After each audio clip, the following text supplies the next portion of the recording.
মৃত্যুর পরবর্তী জীবনটাকে কেউ যদি অস্বীকার করো যে তোমাকে কবর থেকে আল্লাহ তোমাকে উঠাবেন না, জীবিত করতে পারবেন না, যদি কেউ মনে করো, এই আয়াতের দিকে লক্ষ্য করো। বলতেছিলাম এই যে মানুষের মেমোরিটা মানুষের হাড়ের নিচে, মেরুদণ্ডের হাড়ের শেষ ভাগে, জামি ও তিরমিজির হাদিস, আল্লাহর রাসূল বলেন এবং মুসলিম শরীফের হাদিস, একেবারে মেরুদণ্ডের শেষ অংশে মানুষের জীবনের যা কিছু আছে সব কিছু মেমোরি আকারে ফেরেশতা রেখে দেয়। যদি কোনো সাগরেও পড়ে মারা যায়, মাছ যদি তার সারা বডি খেয়ে শেষ করে দেয়, সব হজম করতে পারে, এই মেমোরি কার্ডটা হজম করতে পারে না। সুবহানাল্লাহ। বিমান ক্রাশ হয়ে যদি কেউ মরে যায়, আসমানে আগুন দিয়ে পুড়ে গেছে, গোটা দেহ বিক্ষত একদম ছাই ছাই হয়ে গেছে, বিভিন্ন পাহাড় পর্বতে নদী নালায় পড়ে গেছে, আগুন দিয়ে পড়ে সব শেষ হবে, কিন্তু মানুষের মেরুদণ্ডের হাড়ের নিচে যে মেমোরি কার্ডটা আছে এটা পড়বে না। এটা পাহাড়ে পড়ো, সাগরে পড়ো, নদীতে পড়ো, ডুবায় পড়ো, যেখানে পড়বে এই মেরুদণ্ডের হাড় মাটির সাথে যেখানে পড়বে এটাই তার কবর বলে বিবেচিত হবে। এটা হলো তার কবর। কবর বলতে আমরা বুঝি মাটি কাটবো, একটা মানুষের লাশকে দাফন করব, এইটার নাম কবর না। কবর হচ্ছে মানুষের মেরুদণ্ডের হাড়ের শেষ অংশ, যেটার মধ্যে একটা মানুষের জিন্দেগির রাতের আমল, দিনের আমল, প্রকাশ্যের আমল, গোপনের আমল, প্রকাশ্যের পাপ, গোপনের পাপ, জিন্দেগির সব কিছু মেমোরি আকারে এই জায়গার মধ্যে লেখা আছে, লিপিবদ্ধ আছে।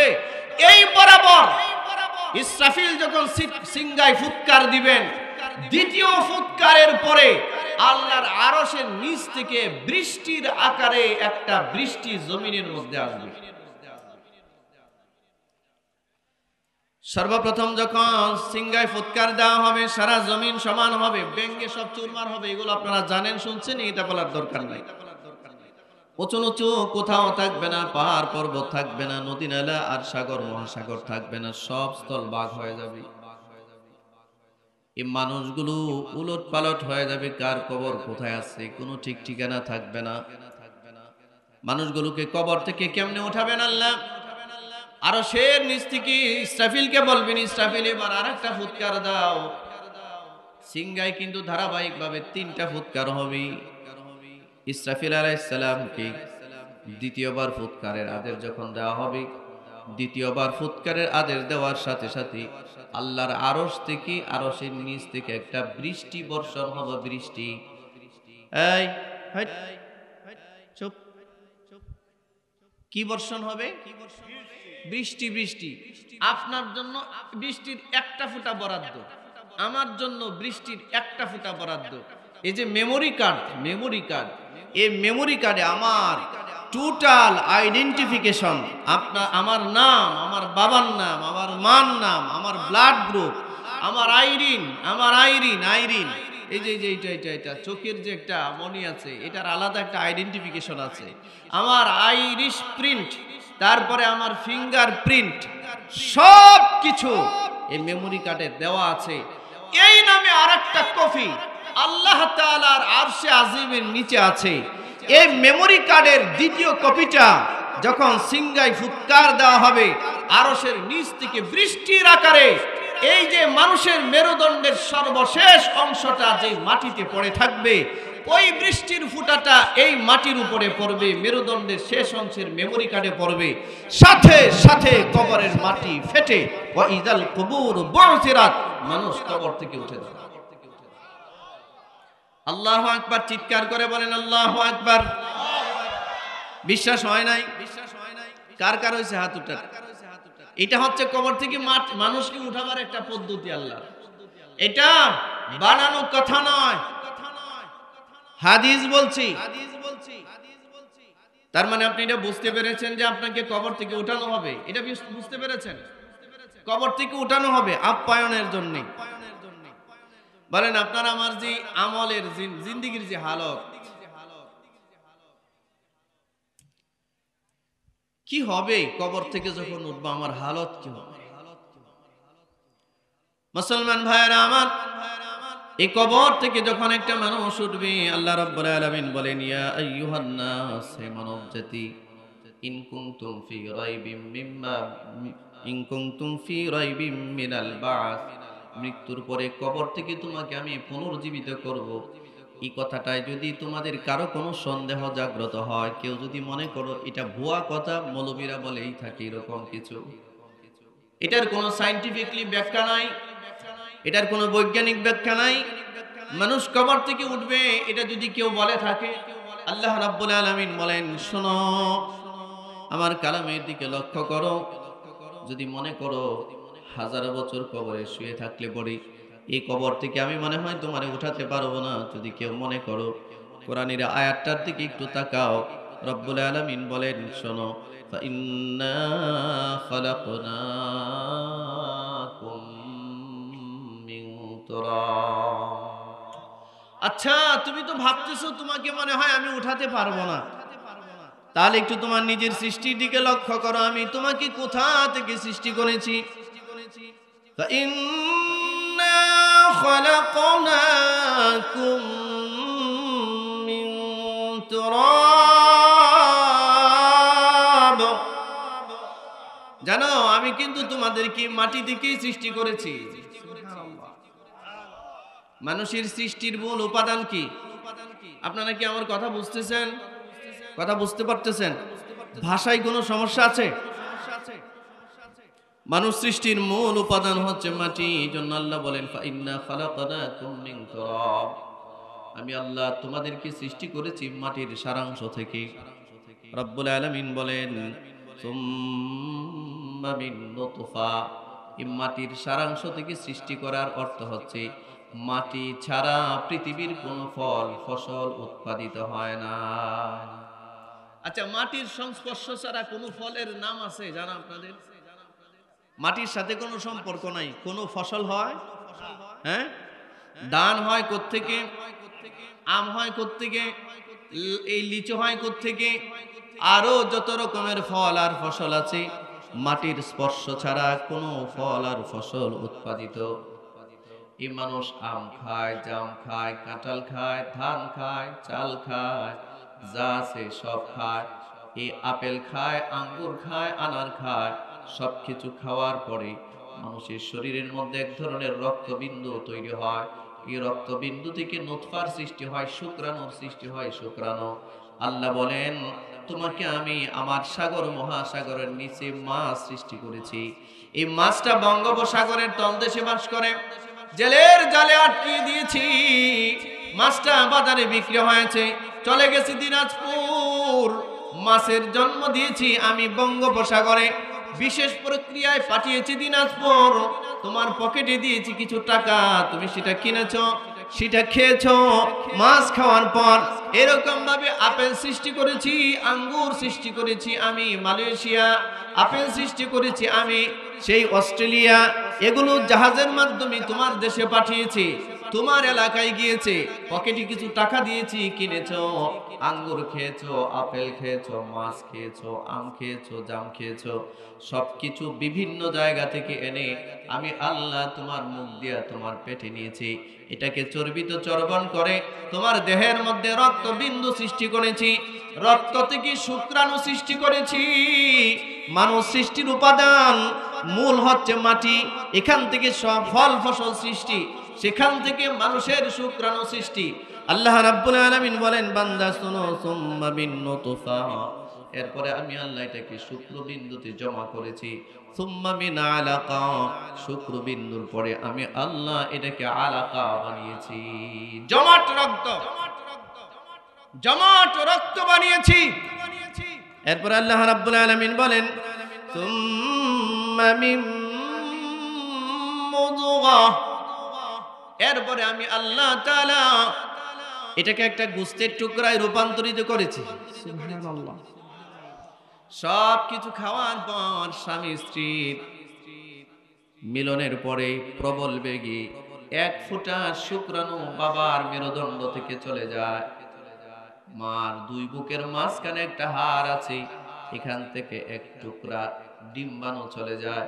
শুক্রাণু আর ডিম্বাণু মার জরাশয়ের ভিতরে গিয়ে অপেক্ষা করতে থাকে 40 দিন পর্যন্ত। সুবহানাল্লাহ বলে সুবহানাল্লাহ। 40 দিন পর্যন্ত এই শুক্রাণু আর ডিম্বাণু মার জরাশয়ের মধ্যে অবস্থান করে। এজন্য দেখবেন কোন মা যদি কনসেপ্ট করে বাচ্চা, প্রথম অবস্থায় বমি করে, বমি কিছু খেতে পারে না। আপনারা এগুলো দেখেন না, জানেন না?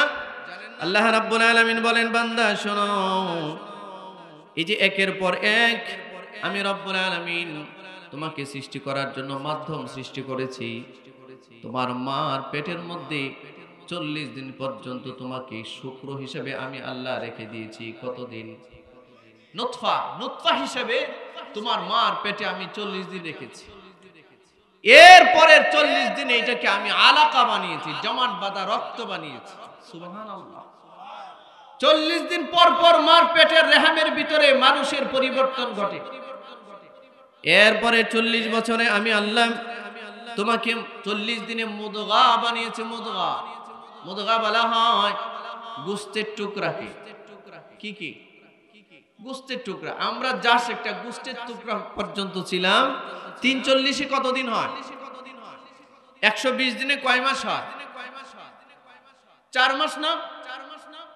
হ্যাঁ, এই 4 মাস পর্যন্ত একটা বাচ্চার রূপান্তর প্রকৃতি, একটা মানুষের রূপান্তর প্রক্রিয়ায় মার জরাশয়ের ভিতরে 4 মাস পর্যন্ত এই বাচ্চাটাকে রূপান্তর করতে করতে 4 মাস বয়স অবধি এই বাচ্চাকে একটা গোশতের টুকরায় রূপান্তরিত করে। 4 মাসের আগ পর্যন্ত বাচ্চাটা ছেলে না মেয়ে পৃথিবীর কোনো ডাক্তার পরীক্ষা করে বলতে পারবে না। এমন কোনো মেশিন আবিষ্কার হয় নাই, এমন কোনো টেকনোলজি আবিষ্কার হয় নাই, কারণ আল্লাহ এই বাচ্চাকে অস্তিত্ব দেয় নাই। জাস্ট নুতফা থেকে, শুক্রাণু থেকে পরবর্তী 40 দিনে আল্লাহ এটাকে আলাকা বানিয়েছেন, জমাট বাঁধা রক্ত বানিয়েছেন। এরপরে 40 দিনে আল্লাহ তাআলা এটাকে মুদগা বানিয়েছেন। এটাকে আল্লাহ রাব্বুল আলামিন একটা গোশতের টুকরা রূপান্তরিত করেছেন।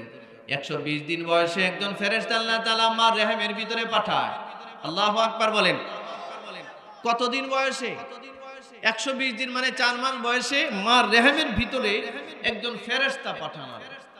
বৃষ্টি আসছে না? পড়েন আল্লাহুম্মা হাওয়ালাইনা ওয়ালা আলাইনা। পড়েন আল্লাহুম্মা হাওয়ালাইনা ওয়ালা আলাইনা, আল্লাহুম্মা হাওয়ালাইনা ওয়ালা আলাইনা। আসলে সকাল বেলাও একটা প্রতিকূল আবহাওয়া ছিল, এখনো আবহাওয়া, এটা বৃষ্টি দিন, বৃষ্টি হচ্ছে, বিভিন্ন জায়গায় হচ্ছে। আপনারা কি উঠে চলে যাবেন? আমি যতক্ষণ আছি এতক্ষণ থাকেন, অন্তত বৃষ্টি হলে তো আমি উঠে যাব নাকি? একটু অপেক্ষা করেন নাকি? এই যে 120 দিন পরে একজন ফেরেশতা এসে আল্লাহ রাব্বুল আলামিনকে বলে, এবার মার পেটে এসে এই রেহেমের ভিতরে প্রবেশ করে, মার জরাশয়ের ভিতরে প্রবেশ করে, দেখে জাস্ট একটা গোশতের টুকরা পড়ে আছে। শুনতেছেন? কতদিন বয়সে? কোথায় পড়ে আছে? আমরা প্রত্যেকে মার রেহেমের ভিতরে পড়েছিলাম। আমার ভাইরা, ফেরেশতা এসে আল্লাহকে বলেন, ইয়া রাব, এই যে গোশতের টুকরাটা, এটাকে লক্ষ্য করে বলেন, মুখাল্লাকাতিন ওয়া গায়রি মুখাল্লাকা।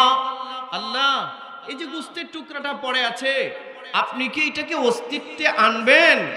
একে কি জীবন দিবেন নাকি জীবন দিবেন না? খুব খেয়াল করুন, বুখারীর হাদিস।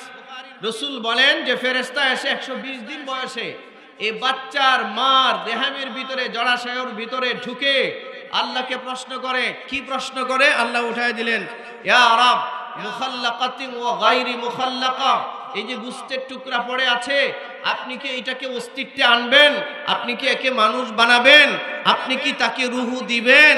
আর নাকি ও গায়রি মুখাল্লাকা, নাকি আপনি তাকে অনস্তিত্ব অবস্থায় পৃথিবীতে আবারও পাঠিয়ে দিবেন? আল্লাহ যদি বলেন হ্যাঁ আমি তাকে অস্তিত্ব দিব, তবেই ফেরেশতা প্রশ্ন করে, আল্লাহ কেমনে অস্তিত্ব দিবেন? আল্লাহ তাআলা বলেন, অস্তিত্ব তো তোমার জবানে দিয়েছি, তুমি এই গোশতের টুকরা বরাবর একটা ফুৎকার দাও। ফুৎকার এমনে, এই যে গোশতের টুকরাটা পড়ে আছে, এই ধরেন গোশতের টুকরা, এটা বরাবর একটা ফুৎকার দাও, এমনি একটা ফু দাও, দেখো কি হয়। 120 দিন বয়সে ফেরেশতা যখন এই গোস্তের টুকরার মধ্যে একটা ফুৎকার মারে, সাথে সাথে রূহটা ফেরেশতার মুখ থেকে এই গোস্তের টুকরার মধ্যে সঞ্চারিত হয়। 4 মাস বয়সে একটা বাচ্চা মার পেটে নাড়াচাড়া করে, এর আগ পর্যন্ত কোনো নাড়াচাড়া নাই। পৃথিবীর কোনো ডাক্তার তার কোনো চিকিৎসা বিজ্ঞানের দ্বারা এটা প্রমাণ করতে পারবে না 4 মাস বয়সের আগে বাচ্চা জীবিত আছে না মৃত আছে, বাচ্চা ছেলে না মেয়ে, এটাকে নির্ধারণ করার কোনো ক্ষমতা নাই। না থাকার কারণ হচ্ছে আল্লাহর কোরআনের বাণী। আল্লাহ রাব্বুল আলামিন বলেন, ফেরেশতা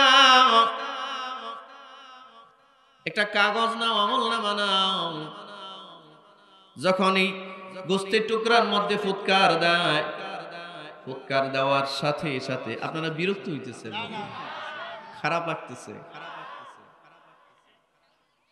আমি আসলে জানি আপনাদের দিনাজপুরে এই জায়গাটা, এই অঞ্চলে আমি প্রথম আসছি।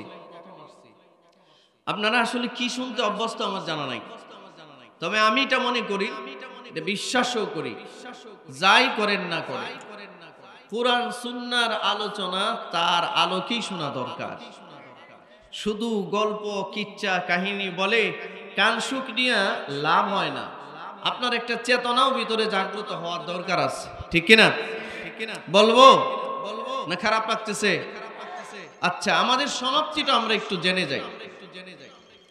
আল্লাহ রাব্বুল আলামিন জিবরিল এই ফেরেশতাকে বলেন, ও ফেরেশতা, এই গোস্তের টুকরার প্রতি তুমি ফুৎকার দাও। ফুৎকার দেওয়ার সাথে সাথে এই গোস্তের টুকরার মধ্যে রূহ সঞ্চারিত হয়। গোস্তের টুকরা নাড়াচাড়া করে, আস্তে আস্তে 2টা হাত বাড়তে থাকে, সুবহানাল্লাহ। আস্তে আস্তে 2টা পা বাড়তে থাকে, আস্তে আস্তে মানবাকৃতি শুরু হতে থাকে। 120 দিন বয়সের পরে, দ্যাটস মিন 4 মাস পরে। আর যদি আল্লাহ বলেন না না না, এরা আমি অস্তিত্ব দিব না, ও গায়রি মুখাল্লাকা, আমি অস্তিত্ব দিব না, ফেরেশতার সাথে সাথে এই গোস্তের টুকরাটাকে এমন ভাবে আঘাত করে টুকরা টুকরা হয়ে যায়। আবার মার রেহেম থেকে এই গোস্তের টুকরাটা রক্তের আকারে বেরিয়ে আসে। 4 মাস বয়সে গর্ভপাত হয়ে যায়, জানেন না? বাচ্চা নষ্ট হয়ে যায়, জানেন না? হয় না? বাচ্চা কনসেপ্ট করছে না, 4 মাস পর্যন্ত আছে, 4 মাস পরে গর্ভ নষ্ট হয়ে গেছে। হয় না এরকম? এই যে বাচ্চা পাঠায় দিয়েছে। এবার আপনি আপনাকে প্রশ্ন করেন, 4 মাস পরে যেই ফেরেশতা আমার আম্মার রেহেমের ভিতরে আসছিল, আপনার আম্মার রেহেমের ভিতরে আসছিল, তখন যদি আপনার স্রষ্টা বলতো এরে আমি অস্তিত্ব দিব না, পারতেন দুনিয়ায় আসতে? পারতেন? আমরা কেউ পারতাম? তার মানে তখনও যে দয়াটা আল্লাহ করছেন যে হ্যাঁ আমি তাকে অস্তিত্ব দিব, এটা কার দয়া? ইন্নাল্লাহ লাযু ফাদলিন আলান নাস। আল্লাহ তাআলা বলেন, আরে আল্লাহ তো মানুষের প্রতি অনেক অনুগ্রহশীল, ওয়ালাকিন্না আকসারান নাস লা ইয়াশকুরুন, কিন্তু মানুষ বড়ই অকৃতজ্ঞ। মানুষ তার অস্তিত্ব বিশ্বাস করে, কিন্তু এই অস্তিত্বের পিছনে যিনি আছেন তার কর্মকাণ্ড পছন্দ করে না। বড়ই অকৃতজ্ঞ এই মানুষ। মুসলমান ভাইয়েরা আমার, আল্লাহ রাব্বুল আলামিন ফেরেশতাকে বলেন, বুখারীর হাদিস, অনেক লম্বা আলোচনা। ফেরেশতা যখন বলেন, ইয়া আল্লাহ, আপনি যে তারে অস্তিত্ব দিবেন, কি লিখবো, নারী হবে না পুরুষ হবে? অস্তিত্ব যে দিলাম, আপনি যে দিলেন, এই যে ফু দিলাম, নাড়াচাড়া করলো, রূহ সঞ্চারিত হলো, আয় আল্লাহ এটা কি পুরুষ হবে না নারী হবে? আল্লাহ যদি বলেন পুরুষ হবে, তো ফেরেশতা লিখে দেয় এটা পুরুষ হবে। যদি বলেন নারী হবে, তো ফেরেশতা লিখে দেয় এটা নারী হবে। যদি বলে এটা পুরুষও হবে না নারীও হবে না, 2টার মাঝখানে একটা হবে।